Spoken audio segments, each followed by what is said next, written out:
Deep in Mesa Verde's forgotten canyons, archaeologist Dr. Evelyn Brandt leads an expedition to an undocumented kiva, a discovery that will shatter everything we understand about ancient communication. What begins as scientific curiosity quickly descends into psychological horror, as team members lose their ability to speak, their words replaced by silence and spiral symbols that defy explanation. As researchers mysteriously disappear, and those who remain find themselves changing from within, a disturbing question emerges. What if language itself isn't a human invention, but something far more ancient, a cognitive virus waiting to spread? The archaeological find of the century becomes a psychological nightmare as Evelyn realizes the terrifying truth. Some discoveries were meant to remain buried, some knowledge was meant to stay silent. And the most frightening revelation of all? You're already infected just by watching this. The camera descends through absolute silence, spiraling down into the canyon depths of Mesa Verde. The harsh Colorado sun casts elongated shadows across the ancient sandstone cliffs. A raven's wings beat against the still air, the only sound for miles, until it too fades into nothingness as we enter the darkness of a hidden kiva. There she sits. Dr. Evelyn Brandt, found upright against the circular wall, her eyes fixed and glassy, reflecting nothing but the spiral patterns painted on the ceiling above. Her mouth, her professional instrument for 30 years of lecturing on indigenous linguistics, is now sewn shut with crude, dried leather cord. Each stitch pulls tight against her bloodless lips, creating a grotesque, permanent silence. Her right hand clutches a stone disc, its surface etched with concentric symbols that match no known catalogued culture. The archaeologist's body shows no signs of struggle, only surrender. The absolute stillness inside this chamber defies nature. No echo, no resonance, as if sound itself cannot exist here. Outside, the wind howls through the canyons, but within these walls, the world makes no impression. The image cuts abruptly. 2 weeks earlier. The Klein Institute expedition vehicles kicked up dust along the restricted access road of Mesa Verde National Park. Special permits, secured through connections and considerable funding, allowed them access to an uncharted section of the complex. Their convoy, 3 jeeps and an equipment truck, stopped at the base of a particularly weathered cliff face. Dr. Evelyn Brandt, 47, stepped out first, her weathered hiking boots crunching against the red soil. She adjusted her wide-brimmed hat against the midday sun and pulled out a folded map, its edges frayed and yellowed.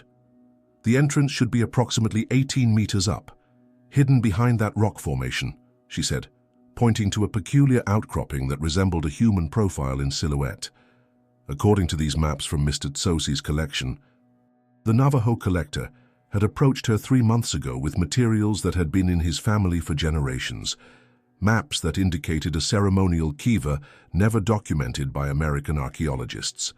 The university had dismissed it as another false lead, but the Klein Institute saw potential. The team, consisting of Evelyn, a Mexican linguistic anthropologist named Dr. Ricardo Vega, 3 graduate students, and a field technician, began setting up climbing equipment. Behind them, Martin Klein himself supervised the unloading of specialized recording equipment. The billionaire collector rarely attended expeditions personally, making his presence noteworthy. "We're burning daylight," Klein called out, his voice tense with anticipation. "I want preliminary photos before sunset." By mid-afternoon, they located the entrance, a perfectly circular opening sealed with clay mixed with hematite, giving it a deep red color that had somehow resisted centuries of weathering.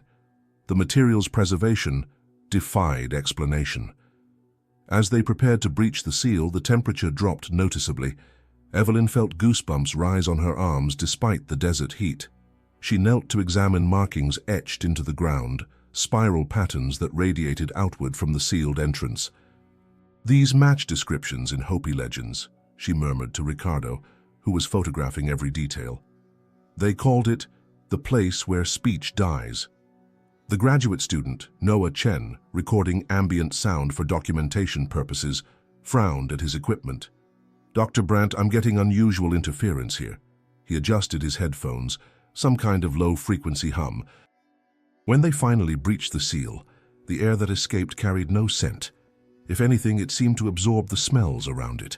The opening revealed a narrow passage leading downward at a steep angle.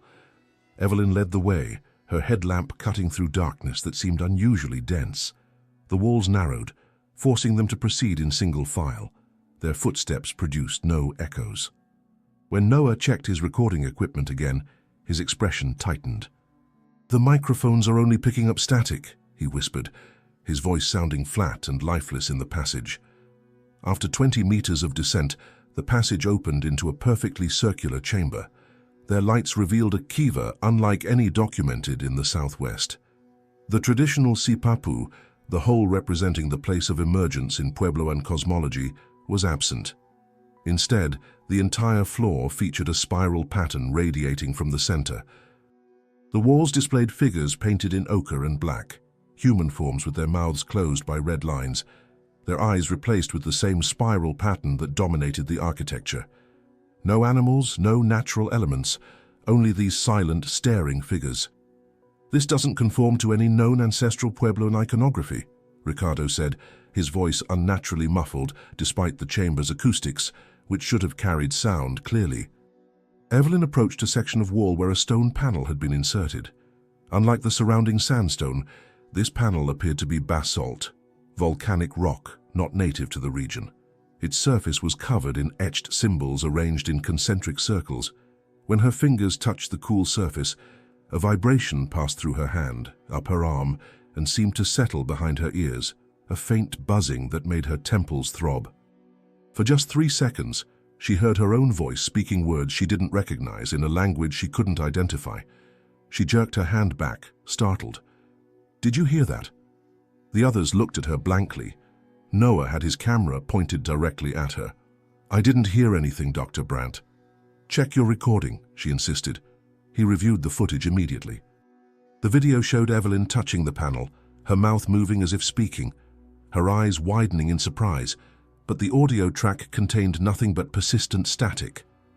As Evelyn stared at the playback, the image of the sewn mouth flashed through her mind, so vivid she nearly gasped. She looked back at the panel, noticing for the first time that among the spiral symbols were tiny, repeated patterns that resembled stitches. The kiva seemed to contract around them. Martin Klein approached, his expression intense. "Is this it?" he asked, eyes fixed on the basalt panel. "The linguistic anomaly?" Evelyn hesitated. The term linguistic anomaly wasn't one they had used in their research proposal. Something in his tone suggested prior knowledge. "We've only just begun documentation," she replied carefully. "We'll need weeks to properly analyze this site." Klein smiled thinly. "Of course, but we should accelerate the translation of these symbols." He gestured to the panel. "Focus your team here first." As the others set up additional lighting and measuring equipment, Evelyn felt the weight of the silence around them. Not just quiet, but an absence that seemed deliberate, consuming. She glanced again at the figures on the walls, their sewn mouths and spiral eyes now seeming less like primitive art and more like a warning. The camera in Noah's hand continued recording, but later, when they would review the footage, every moment inside the kiva would play back in absolute silence. Every word spoken, every gasp or footstep, gone, as if sound itself had been extracted from reality. The image of the sewn mouth returns. "We now understand this is not the end, but the beginning." Back at the base camp, the team huddled around the monitoring equipment. Evelyn's fingers trembled slightly as she pressed play on the third video file. The footage showed her speaking animatedly inside the kiva, gesturing toward the basalt panel. But the audio track remained completely silent, a flat line on the sound wave display. "This is impossible," Ricardo muttered, adjusting his glasses. "I distinctly remember our conversation about the concentric patterns." "Play it again," Klein demanded. He stood slightly apart from the group, his posture rigid as he watched the screen. Noah manipulated the audio settings, amplifying and filtering, but produced only electronic noise. "There's nothing there, sir. It's as if sound couldn't exist in that space." "Or was removed afterward," Ricardo suggested, earning a sharp glance from Klein. That night, Evelyn examined the photos of the wall symbols under her tent's harsh LED light. The patterns resembled no ancestral Puebloan imagery she'd ever encountered, but something about the arrangement tickled her memory. Ricardo entered without knocking, his face drawn. "I found something disturbing." He placed a reference book beside her laptop. "These symbols, they share characteristics with Olmec writing from Mexico." "That's over 1,000 kilometers south of here," Evelyn countered. "There's no historical connection between Olmec and Pueblo cultures." Yet here it is. Ricardo pointed to similar spiral patterns documented at an Olmec site dated centuries earlier than Mesa Verde's settlement. The same concentric design, the same ratio of spacing. Cultural diffusion? Evelyn offered weakly. Or something else entirely. Ricardo's voice dropped. The Olmec site was also described as unusually silent by the excavation team. They abandoned the dig after 3 workers reported auditory hallucinations. Morning brought a new mystery. The expedition maps had been marked overnight, spiral patterns drawn in red soil across the detailed topography. Everyone denied responsibility. The second visit to the kiva started in tense silence. Noah disappeared down a narrow passage they hadn't fully explored the previous day. 20 minutes later, when he failed to respond to radio calls, Evelyn and Ricardo found him sitting cross-legged in a small chamber, staring at the wall. His mouth hung open in a silent gasp, his throat working but producing no sound. When they led him back to camp, Noah couldn't, or wouldn't, speak. Instead, he furiously sketched in his field notebook, the same face from the kiva walls, mouth sewn shut, eyes replaced by spirals. "This has gone far enough," Jessica, one of the graduate students, said that evening. "We need to call in specialists, maybe medical evacuation for Noah." "No one leaves," Klein interjected, his voice oddly calm. "We're on the verge of something unprecedented." "People are getting sick," Jessica countered. "Not sick," Evelyn corrected, her voice distant as she stared at her own notes. "Changed." That night, Evelyn jerked awake from a dream of children with sealed mouths. She reached for her journal and found herself writing words in a script she'd never learned, flowing spiral-like symbols that somehow felt right under her fingers. Outside, the radio operator reported complete signal failure. No communication with the outside world was possible, and in the morning, they discovered strange circular footprints around the perimeter of the camp, as if someone had walked in perfect spirals around their tents while they slept. The team gathered for breakfast, eyeing each other with growing suspicion. Noah sat apart, still silent, watching them with hollow eyes. "We're staying," Klein announced with finality. "The Institute expects results." Ricardo leaned toward Evelyn. "He knows more than he's telling us," he whispered. "We all do," Evelyn replied, surprised by her own words. "We just don't remember it yet." By the third morning, the team gathered around the collapsible field table, their faces gray in the harsh Colorado sunlight. Something had changed overnight. Jessica struggled to recall the word for her morning beverage, pointing instead to her thermal cup. "Coffee," Ricardo supplied, his voice thin. "The word is coffee." She nodded gratefully, but her eyes revealed a deeper confusion. They weren't just losing words, they were losing concepts. Evelyn watched Alan, the field technician, repeatedly attempt to write temperature in his log, crossing it out each time until he simply drew a thermometer instead. Common vocabulary was slipping away like water through cupped hands. "It's affecting language centers," Evelyn observed, flipping through her own journal.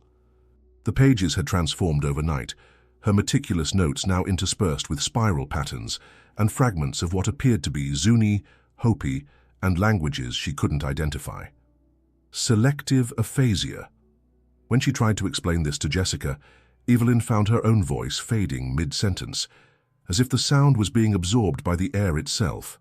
Each word required more effort than the last. "Don't speak," Ricardo warned, suddenly alert. "Writing only." He pushed a notepad toward her. Evelyn scribbled, "The kiva is draining meaning." Klein appeared from his private tent, looking oddly refreshed compared to the others. He reviewed Evelyn's note without surprise. "We're advancing to Phase 2, he announced. Dr. Brandt, we need to document the secondary chamber Noah discovered. Ricardo intercepted them before they could gather equipment. This is reckless. We're experiencing neurological symptoms. Noah hasn't spoken in 36 hours. Which makes your continued verbal eloquence quite interesting, doesn't it, Dr. Vega? Klein replied with an edge. Almost as if you're resistant. The accusation hung in the air, fracturing the team's already fragile trust. Inside the kiva, Evelyn led the way through the narrow passage Noah had explored. The silence felt physical now, a pressure against eardrums. The secondary chamber opened like a wound in the earth, circular, with 7 alcoves cut into the walls. Each contained what appeared to be stone discs, not unlike ancient mirrors of polished obsidian. In each alcove, crude images depicted children with empty eye sockets, pointing toward the reflective surfaces. Evelyn approached one, mesmerized by its polished surface. She gazed into it, seeing only darkness at first, then hearing a sound, her own voice repeating words from her lecture at Dartmouth 3 years ago. The words came distorted, as if someone had recorded and rearranged them into new sentences. Linguistic structures that predate written history can permanently alter cognitive pathways. Her own research twisted into something unrecognizable. She stood frozen, unable to look away as the voice, her voice, continued speaking theories she'd never formulated. Ricardo pulled her back forcefully. "You were catatonic for almost 4 minutes," he hissed, but his words seemed to reach her from underwater. When they emerged from the kiva, Evelyn felt hollowed out, as if something essential had been extracted and something foreign inserted in its place. Her thoughts moved in spiral patterns now, circling concepts without ever landing on meaning. Back at camp, Ricardo pulled her aside. "I have a theory," he said, his voice barely audible. "This isn't a language to be read. It's absorbed. Like a virus." "Cognitive infection," Evelyn whispered, the term surfacing from some academic corner of her mind, not yet compromised. "The symbols reconfigure neural pathways," Ricardo continued. "That's why we're losing words, losing concepts. Our brains are being rewritten." As they searched for answers, a startling discovery emerged in the deeper recesses of the kiva. A small cavity containing modern inscriptions, dates, initials, expedition markers. The most recent, 2017. Other teams were here, Evelyn realized. They never reported it. But the most disturbing find was a signature etched into the stone wall, Martin Klein, dated 1998, 27 years ago. "He's been here before," Ricardo breathed. "This isn't his first expedition." "This isn't anyone's first expedition," Evelyn replied, a terrible certainty settling over her. "We've all been here before." The camp lay silent under the desert stars when the scream tore through the night. Not a human scream, something primal and dissonant that seemed to vibrate at a frequency that made fillings ache and sinuses throb. Noah stood in the center of the camp, his body rigid, mouth stretched wide in that impossible sound. After 3 days of absolute silence, his vocal cords produced a noise that sent everyone staggering backward, hands clamped over ears. Jessica collapsed with a nosebleed. Alan vomited beside his tent. Evelyn alone moved toward Noah, even as blood trickled from her right nostril. She activated her phone's recording app, holding it toward the sound. Noah's scream lasted 9 seconds before he crumpled to the ground, unconscious but breathing steadily. The camp descended into chaos. Medical supplies passed around. Water bottles opened with shaking hands. "What the hell was that?" Jessica demanded, tissue pressed to her nose. Evelyn played back the recording. The audio file showed a waveform but produced no sound. She tried again. Nothing. "It's corrupted," Alan said, leaning over her shoulder. "No," Evelyn replied, her certainty strange even to herself. "It's protected." Hours later, after dawn broke harsh and yellow over the mesas, they discovered that each of them had experienced Noah's scream differently. Jessica heard choral music. Alan perceived it as grinding metal. Ricardo described pulsing bass tones. Klein refused to share what he'd heard. Only Evelyn had recognized it as language, structured, deliberate, with syntax and meaning she almost grasped before it slipped away. "It affects each person uniquely," she told Ricardo as they huddled away from the others. The symbols, the sound, they interact with individual neural architecture. Then why are we all losing words? Experiencing the same symptoms? Ricardo countered. Different paths to the same destination, Evelyn murmured. That afternoon, while documenting a new section of symbols, they discovered a leather-bound journal wedged into a narrow fissure in the kiva wall. The pages were brittle, the handwriting faded, dated 1923. March 15th, third day at the site. Hopkins refuses to enter the chamber again after yesterday's incident. The symbols affect verbal recall. Thompson has developed a stutter. I find myself unable to name common objects. March 18th. Communication increasingly difficult. Sound dampening effect growing stronger. Must document before total aphasia sets in. March 20th. Discovered temporal anomalies near Eastern War. Watch runs backward. Light behaves incorrectly. Must seal this place. No one should return. The final pages contained nothing but spiral patterns, drawn with increasingly erratic strokes. Ricardo, growing desperate, began burning his notes in the camp stove. Evelyn caught him feeding pages of meticulous documentation into the flames. "What are you doing?" she demanded, grabbing his wrist. "Breaking the cycle," he hissed. "Don't you see it spreads through documentation, through language itself?" She yanked the remaining pages from his hand. "We need to understand it, not destroy evidence." "There is no understanding this," Ricardo said, his eyes wild. "Only containment." The confrontation drew Klein from his tent. He watched them with the detached interest of a scientist observing specimens. "You know what this is," Evelyn accused him. "You've been here before. Your signature is on the wall." Klein's smile never reached his eyes. "Not just here," he said. "There are 7 sites worldwide, nodes in a linguistic network, places where certain patterns of language form what some researchers call cognitive viruses." "Mimetic infections," Evelyn whispered, the academic term surfacing from her fragmented memory. "Precisely. Self-replicating information structures that reconfigure human consciousness." Klein approached, his voice dropping. "Think of the applications, Dr. Brandt. Communication that bypasses conscious filters. Information that, once encountered, cannot be unlearned or forgotten. Or resisted," she added, suddenly understanding his agenda. "You want to weaponize it." "I want to distribute it," he corrected. "Democratize it." Evelyn backed away, uncertain whether her horror stemmed from Klein's plans or from her own growing fascination with them. Her thoughts no longer felt entirely her own. The words in her mind arranged themselves in spirals. Time seemed to stutter around her. And somewhere deep in her consciousness, Noah's scream continued to echo, a name that could not be spoken aloud, but once heard, could never be forgotten. Dawn light hadn't yet reached the canyon floor when Evelyn woke, her mind clearer than it had been in days. A fragment of understanding had crystallized during sleep, something about the kiva's layout, its relationship to the mesa walls. She dressed silently and slipped away from camp without waking the others. The morning chill cut through her jacket as she followed an instinct that felt both foreign and familiar. 30 meters east of the main kiva entrance, she found what she was looking for, a narrow fissure in the sandstone wall, almost invisible unless approached from exactly the right angle. She squeezed through, scraping her shoulders. The passage beyond led downward at a sharp angle, forcing her to half-slide, controlled only by pressing her palms against the smooth walls. After 20 meters, it opened into a chamber that the expedition had somehow missed in their mapping.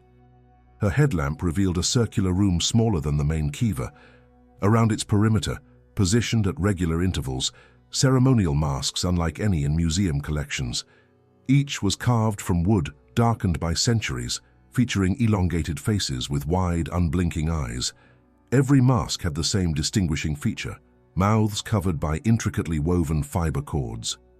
Evelyn approached one, noting patterns that matched Aymara textile techniques from the Andes, impossibly distant both geographically and chronologically from ancestral Puebloan culture. The walls held inscriptions in multiple ancient scripts, some recognizable fragments of Nahuatl from central Mexico, others reminiscent of Aymara from the Andes. But dominating the chamber was a script she couldn't identify, curved glyphs that seemed to shift when viewed peripherally. When her fingers brushed one carved symbol, childlike laughter erupted behind her. She spun around, the chamber remained empty. The laughter continued, but no lips moved. The sound existed only in the space between her ears, yet it felt more real than her own breathing. Time folded. Minutes stretched into hours or compressed into seconds. The shadows cast by her headlamp moved independently of her movements. She found herself examining a mask, with no memory of crossing the room to reach it. Back at camp, no one had noticed her absence. The team gathered around a satellite phone that Ricardo had been attempting to repair. "Still nothing," he reported. "No signal penetration." "Where's Noah?" Evelyn asked, suddenly aware of the linguist's absence. Jessica pointed to his tent. "Hasn't come out since yesterday." They found his notebook torn to pieces inside, the fragments arranged in a spiral pattern. A single phrase repeated across multiple scraps. Not a language. A prison. The team fractured further that day. Alan refused to enter the Kiva again.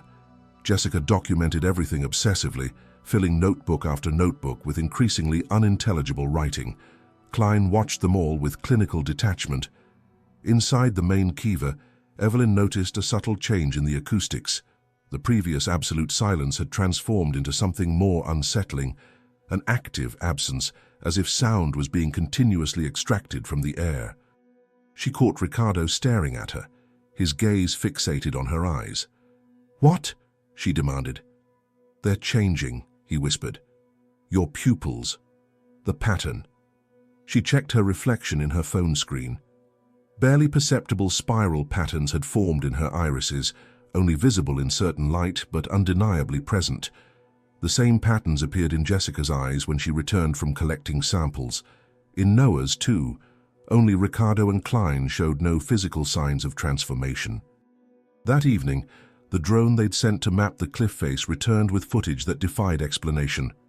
The time-lapse sequence showed the Kiva entrance over a 24-hour period. At 5 different time points, the footage captured Evelyn standing alone at the entrance, each instance wearing different clothing in different positions, as if the drone had somehow documented her presence across multiple days simultaneously. "Time isn't linear here," Ricardo muttered, reviewing the footage for the 3rd time. "The Kiva exists in multiple temporal states." "Not multiple," Evelyn corrected, understanding blooming behind her eyes. "Simultaneous." She turned to face the team, her expression transformed by revelation. The language of the Kiva isn't meant to be read or spoken. It's meant to be experienced, lived. The symbols aren't communicating ideas. They're altering our perception of reality itself. Klein's smile was thin and satisfied. "And now you understand why I've returned, why I've brought others back.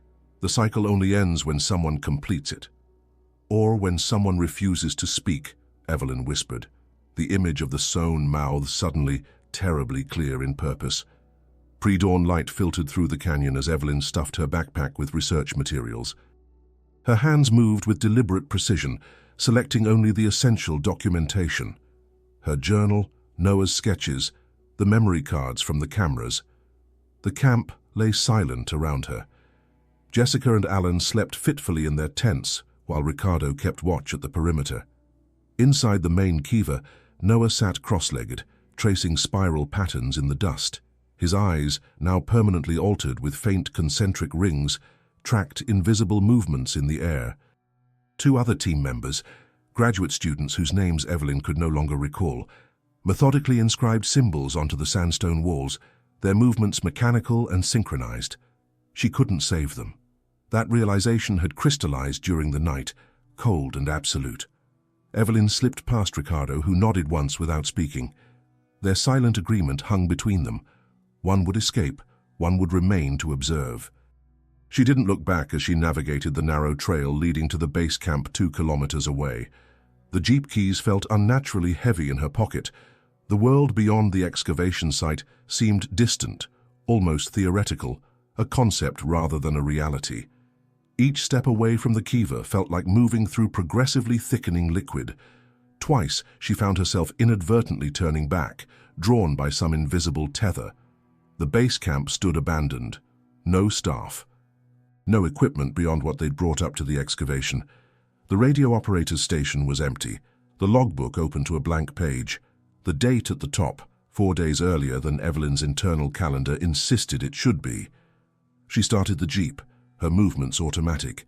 The engine sounded wrong, muffled and distant, as if heard underwater. The road stretched before her, winding down from Mesa Verde toward civilization. Each curve looked simultaneously familiar and wrong, like a photograph slightly out of focus. 3 hours later, she arrived at the ranger station, empty. The visitor center too, displays illuminated, brochures neatly arranged, but no people. Evelyn's chest tightened as she checked her phone. No signal. The landline at the information desk, dead. The national park, usually teeming with tourists even in the off-season, stood completely deserted. She drove on, pushing the jeep to dangerous speeds down mountain roads. When she reached the outskirts of Cortez, Colorado, people finally appeared, going about their business, oblivious to her panic. A gas station, a diner. Normal life continuing, undisturbed by the horror unfolding just miles away. At the local hospital, a doctor with concerned eyes examined her while sheriff's deputies took statements. The words wouldn't come. Evelyn opened her mouth, but her vocal cords produced nothing. Not even a whisper. The linguistic virus had completed its work. Her voice, the instrument of her profession for 15 years, had vanished. Trauma, the doctor told the deputies. Possibly extreme dehydration. We'll run tests. They found her university ID, made calls. Within hours, she was transferred to a psychiatric facility in Denver. Specialists came and went. Evelyn tried desperately to communicate through gestures, through writing, but the words dissolved on the page, the ink fading before the staff could read them. When she attempted to draw the spiral symbols, her hands seized in painful spasms. After a week, Dr. Leonard Chen, a linguistic psychologist specializing in trauma-induced aphasia, began working with her. Patient and methodical, he attempted to rebuild her communicative capacity through flashcards, basic symbols, elementary sign language. Something happened at Mesa Verde, he said during their third session. Something you can't express verbally. Let's try another approach. He photographed the symbols she managed to draw in brief moments of control, catalogued them, began analyzing patterns. Evelyn wanted to scream, to grab the photos and destroy them. Instead, she sat paralyzed as Dr. Chen meticulously documented the linguistic virus, unwittingly preparing its transmission to the wider world. During their fifth session, he arrived excited, laptop open to a presentation he'd prepared for colleagues. I've isolated recurring patterns in your symbolic language, he explained. There's structure here, syntax, grammar. I believe this might represent an entirely unknown indigenous communication system. On the screen, perfect reproductions of the Kiva symbols, digitized, enhanced, ready for distribution. Evelyn lunged for the computer, but orderlies restrained her. The misunderstanding was complete. Her violent reaction only convinced them of deeper psychological trauma. Dr. Chen delivered his presentation the following week at a linguistics conference. The video was uploaded to academic platforms. Within days, it spread to social media, where the unusual symbols became a brief fascination among amateur linguists and archaeology enthusiasts. From her hospital bed, Evelyn watched helplessly as the infection began its slow, inevitable spread through the digital ecosystem. The viewer count ticked upward, 1,000, 10,000, 50,000. But something was wrong with all the uploads. Users complained in comment sections. No audio, sound missing from presentation segment. Can someone fix the sound on this video? Spiral emojis began appearing in the comments. Professor Michael Whitaker paused the video for the third time, adjusting his headphones. The linguistics conference presentation had been recommended by 3 separate colleagues, yet the audio consistently failed to play. He leaned closer to his monitor, studying the symbols displayed in Dr. Chen's slides. Something about their arrangement triggered an almost physical response, a pressure behind his eyes, a subtle reorganization of thought. He found himself tracing the patterns with his index finger against the screen, following their contours. That night, he dreamed of spirals. The following morning, while lecturing on Indo-European language routes to undergraduates, he lost the word etymology mid-sentence. The gap in his vocabulary expanded throughout the day, simple terms slipping away like pebbles down a hillside. By evening, he had begun sketching the symbols in his notebook margins, unaware he was doing so until his wife asked about the new research spread across his desk. 3,000 miles away in São Paulo, Brazil, 8-year-old Luisa Mendes watched the same symbols incorporated into an educational animation about ancient civilizations. The video had been automatically recommended after her history homework. She tilted her head, absorbing the patterns with the unfiltered receptivity of childhood. That night, she drew spirals across her bedroom walls with markers, working in silent concentration until dawn. In Berlin, conceptual artist Klaus Werner incorporated the patterns into a street mural after glimpsing them in a viral TikTok. They resonated with something primal, he later told a local arts blogger. The interview recording contained unexplained gaps, portions where his voice simply disappeared from the audio track. Visitors photographed the mural, images spread across social platforms, comments accumulated beneath, "Why can't I stop looking at this? Anyone else having weird dreams? Does this remind anyone else of something they can't quite remember?" Evelyn tracked it all from the psychiatric facility's shared computer terminal. Each appearance of the symbols across digital space represented another transmission vector. The infection wasn't spreading like a biological virus, explosively, geometrically, but like a subtle cognitive restructuring, manifesting in thought patterns, artistic expressions, linguistic gaps. Dr. Chen continued his analysis, oblivious to the transformation occurring within his own cognitive framework. His notes became increasingly circular, his diagnostic terminology shifting towards spiral metaphors.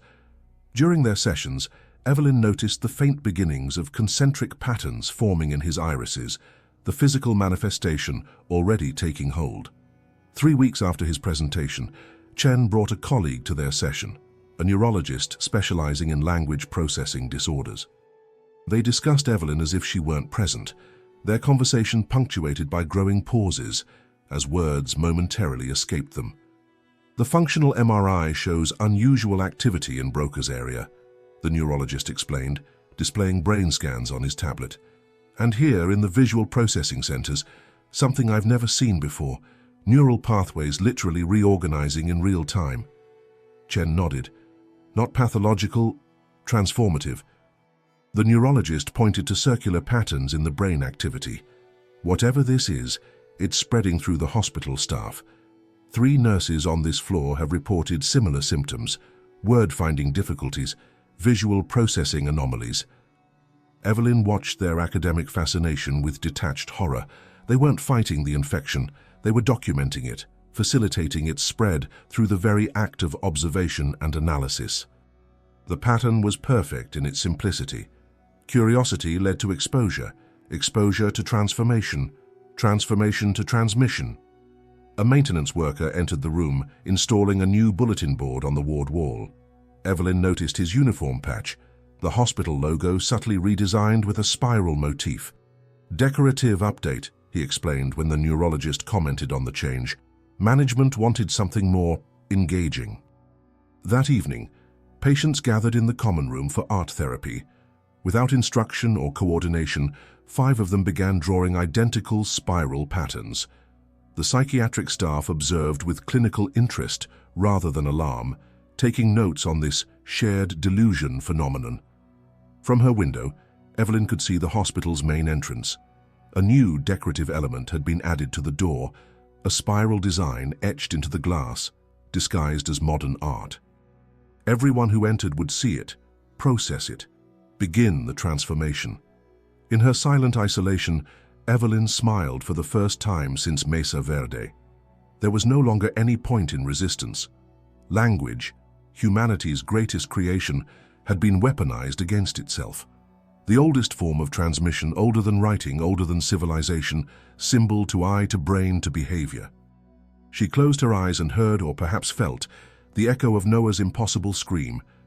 The name that could not be spoken, the concept that could not be contained, spreading now beyond any hope of quarantine. The image returns. A body seated in the kiva, mouth sewn shut with dried leather cord, eyes fixed on spiral ceiling patterns. But now we understand. Now we see. It wasn't murder. It was quarantine. 6 months after her escape from Mesa Verde, Evelyn Brandt sat alone in her hospital room, watching snow fall beyond the window. The facility had grown quieter with each passing week.